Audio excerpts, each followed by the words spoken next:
There is nothing in India that has sparked more debate than the concept of dharma. It is a word that stands alone. Before the Bhakti movement rewrote the Ramayana and Mahabharata as stories where dharma wins over adharma, the very concept of dharma used to be debated vigorously. The Mahabharata is an example of each side believing they had dharma with them and they fought for that. Kurukshetra is thus considered to be a dharmakshetra, a place where two definitions of dharma faced each other, writes Anand Neelkantan in his book The Rise of Kali. The Mahabharat proclaims, "What is here is found elsewhere, what is not here is nowhere." Indeed, the Mahabharat stands as a comprehensive narrative portraying the full spectrum of human experiences, from the sublime to the ugly and everything in between.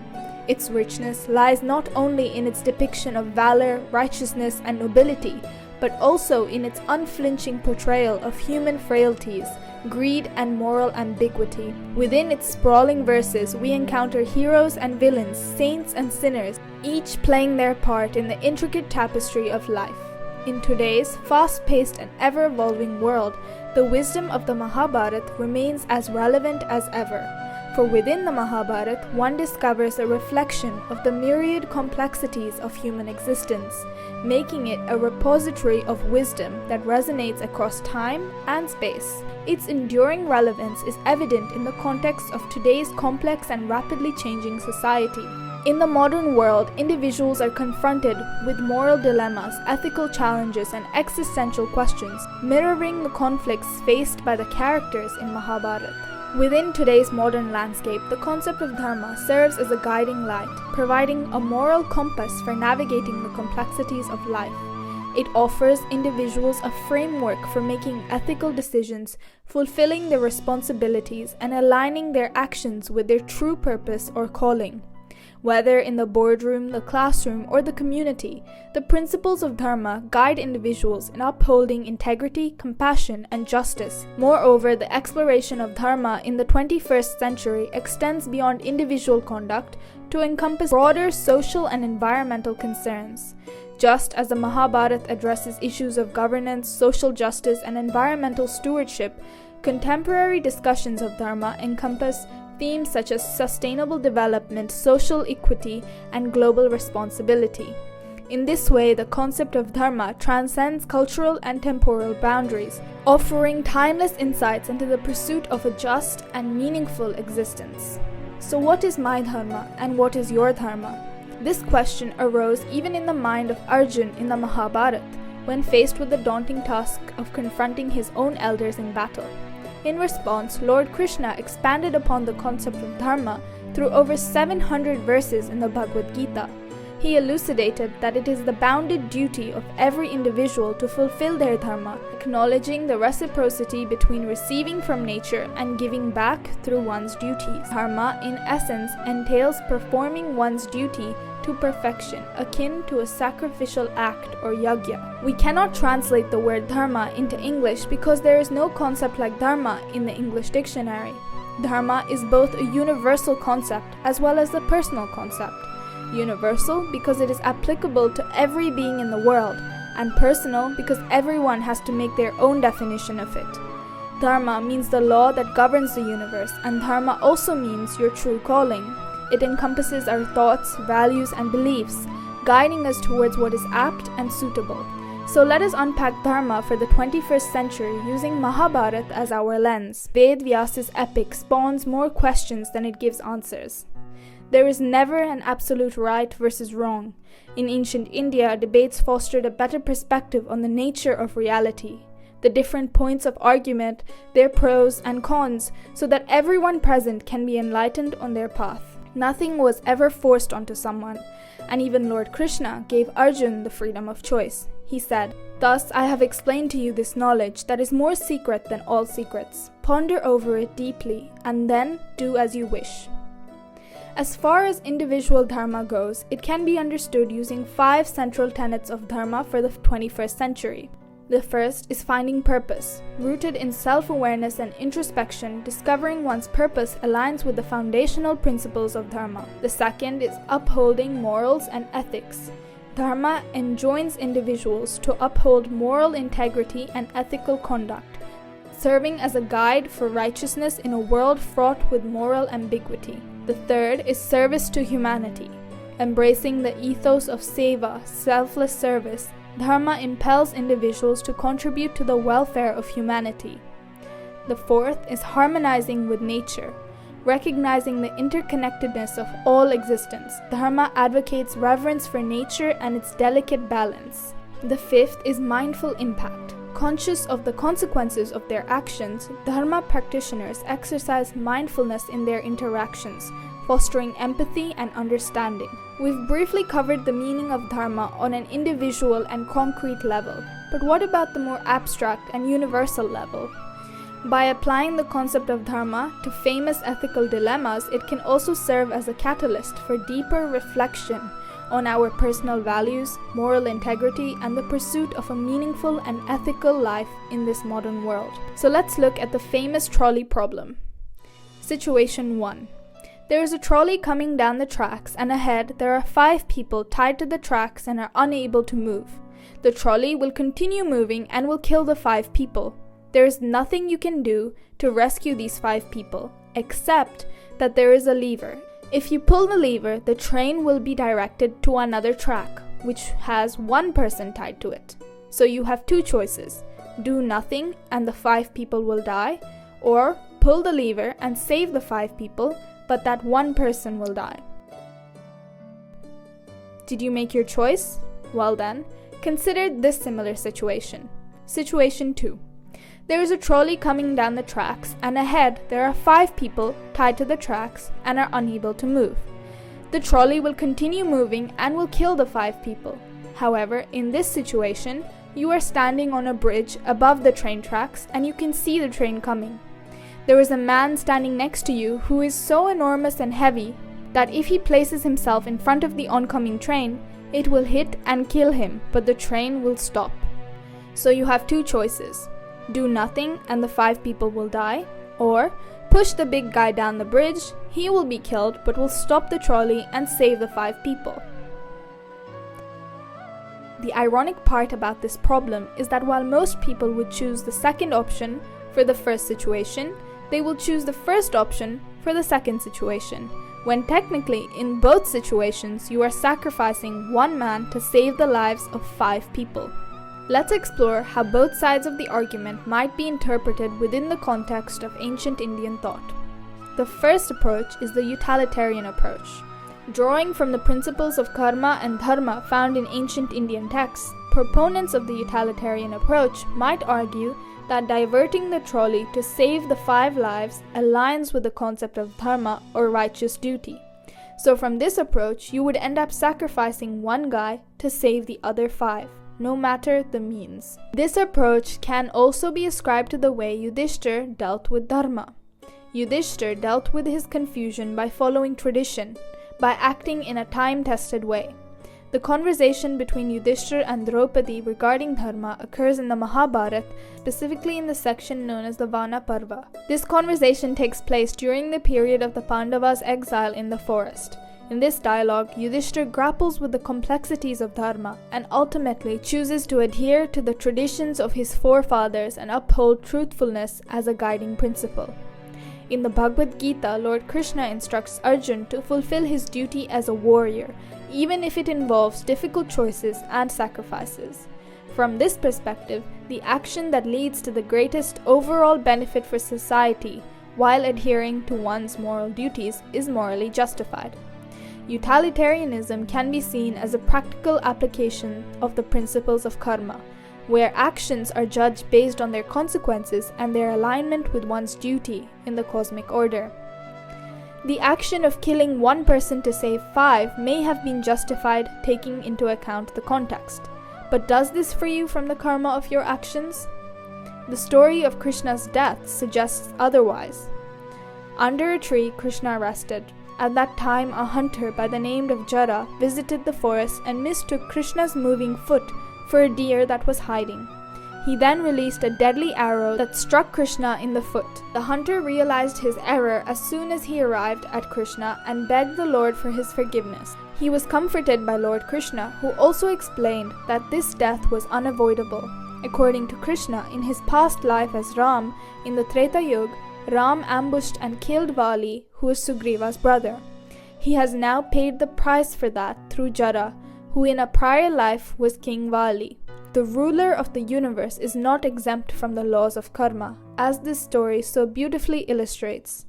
Lord Ram's killing of Vali may have been justified in the context, as he went on his quest to rescue Ma Sita. Then why must he be punished?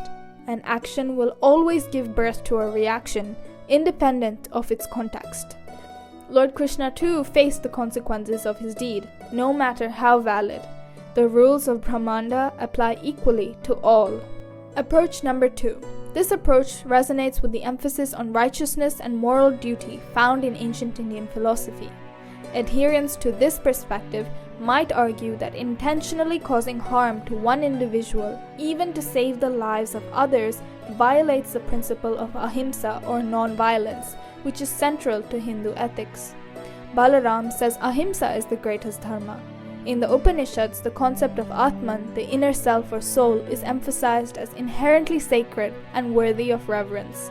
Taking a life, even to prevent greater harm, goes against the recognition of the divine spark within every being and disrupts the harmony of the cosmic order. So from this approach, you would do nothing, as either option results in violence.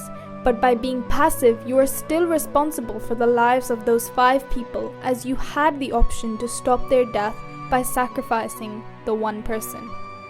Krishna also instructs Arjuna to not be attached to inaction. He says that although the nature of a living being is to work, often situations arise where work seems burdensome and confusing. In such cases, instead of running away from it, we must understand and implement the proper science of work, as explained by Krishna to Arjuna. Becoming attached to inaction is never the solution and is clearly condemned by Sri Krishna. And now, what if those 5 people were your kin? Would you still do nothing, as Ahimsa is the greatest dharma? When one needs to protect one's kin, is it not right to use violence? This argument often comes up as a counter to Balaram's Ahimsa. Can a ruler be non-violent? If so, then how could he punish or chastise wrongdoers? In the Vana Parva, Draupadi questions Yudhistra on his dharma as a Kshatriya to fight for his rights against Duryodhana. She says, a Kshatriya without the rod of punishment can never rule the earth. The subjects of a king without the rod of punishment can never find happiness. Friendship with all creatures, charity, study of the Vedas, and penance, these are the duties of a Brahmin, not of a king, O best of kings. So from this, it seems that there is no just choice. Is it so that we may never know what is the right choice and what wrong? In the Anushasana Parva, Bhishma conveys to Yudhisthira that only Kala, the lord of death or god of time, can truly discern what constitutes dharma or adharma. Mortal beings can only grasp it to a limited extent. It is time itself that determines the consequences of human actions, whether they merit punishment or reward for their deeds. Every event unfolds due to some underlying cause, and only time can ultimately reveal whether one's actions aligns with dharma or not. While this principle may seem logical, it offers little comfort, as every action has uncertain consequences. So Krishna offers a simple solution by advising us to follow nishkama karma. He says, you have a right to perform your prescribed duties, but you are not entitled to the fruits of your actions. From this perspective, any choice you would make, whether to pull the lever, not to do anything, or push the fat man off the bridge, would be the right choice, as long as it was action without attachment. Krishna tells Arjuna that even while working, to give up the pride of doership. Sri Krishna wants Arjuna to give up the ego of being the doer. He instructs Arjuna never to chase after preconceived motives, attached to his actions, nor consider himself as the cause of the results of his actions. All the above thoughts are concisely conveyed in the following Sanskrit verse. Whatever I have achieved and whatever I wish to achieve, I am not the doer of these. O Madhusudan, you are the real doer, and you are alone the enjoyer of their results. Thus, nishkama karma offers guidance to those uncertain about which course of action to pursue when confronted with a dilemma. However, it's essential to approach this concept with care and understanding. While nishkama karma encourages selflessness, it can be potentially misused to justify unethical behavior. Any action, no matter how morally questionable, could be rationalized as being performed without attachment to the results. The crucial distinction lies in the mindset of the individual undertaking the action. True nishkama karma involves acting without being swayed by personal desires, passions, or greed. Practitioners of nishkama karma are driven solely by a sense of duty and righteousness, without seeking personal gain or gratification from the outcomes of their actions. It is this detachment from the fruits of their labor that distinguishes genuine nishkam karma from mere self-interest or ego-driven behavior. Maybe I should just quit and go back to making noodles. Quit, don't quit. Noodles, don't noodles. You are too concerned with what was and what will be. Krishna states that we reap the fruits of our karma, both good and bad. But by this logic, misery becomes the result of karma of the miserable. Henceforth, how could compassion have any meaning? Are the 5 people on the tracks paying for their bad karma, and hence you don't need to attempt to save them? However, this notion is challenged by the understanding of Brahman, the omnipresent consciousness that permeates all beings. If everything is an expression of Brahman, as affirmed by the ancient Vedic saying Tattvam Asi, how could one justify mistreating any being? Moreover, the practice of performing one's duty or karma should not be contingent upon the reasons behind another's suffering. And so our moral dilemma continues.